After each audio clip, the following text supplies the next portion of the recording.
So you're already a beast. Let's just be clear. African American people, you're already you're already I call the black people in America the 7 foot midget because you're super tall, but you're convinced that you're short because white people have all the money and they make you think that you're poor. But really you're the 7 foot midget. Africa's gonna be the 20 foot giant. Let me explain why. Number one, Africa has the fastest growing population on the earth.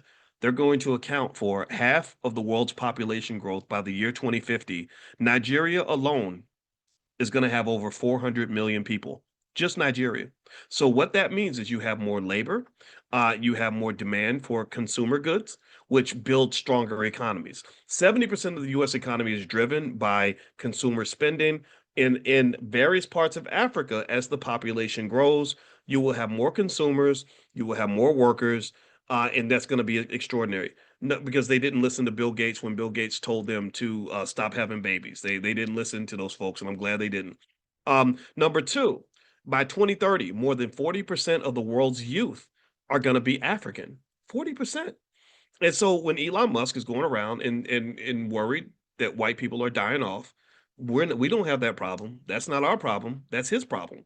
That's his issue because he is part of a group of people that decided years ago to start limiting the reproduction rate because they didn't understand something that Africans understand inherently, which is that human beings are an asset, that your children are an investment, that your children are a pathway to prosperity. They are not a deterrent to your own prosperity.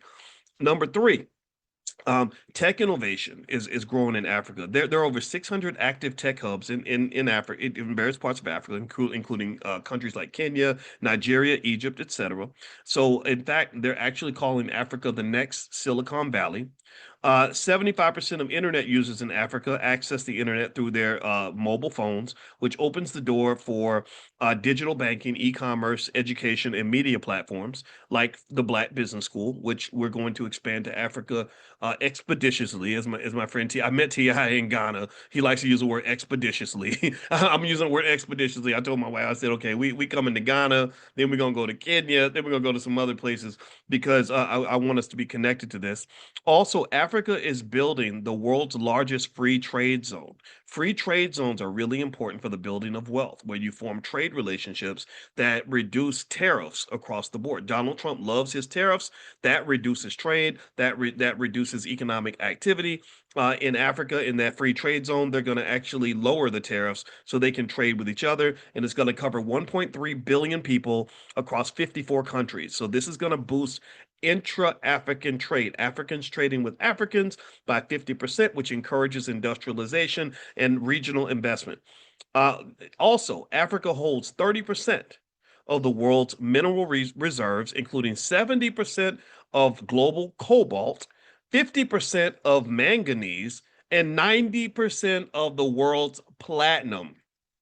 So this is critical. If you're talking about EVs and various forms of technology, renewable energy, you need these things. So Africa has all this, right? By 2030, Africa's middle class is projected to reach over 1 billion people with increasing income and consumption patterns. Also, over 60% of Africans will live in cities by the year 2050. So the cities like Lagos, Nairobi, and Accra are going to become major economic engines. So let me ask you this. Given that I explained to you that African American people have a higher annual spending power than every single country in Africa, and that if you add up the top 7 countries in Africa and their GDPs, it would take that many countries to just make up the spending power of African Americans. Do you agree with me that African American people are an economic powerhouse? Do you agree with me that that where we go, where we invest, is going to be powerful? Give me a yes if you agree on that. Give me a yes if you agree that they need us. We know white folks need us and white folks want us, but white folks don't do right by us. But maybe African countries will do better. Do you agree that we are an economic powerhouse?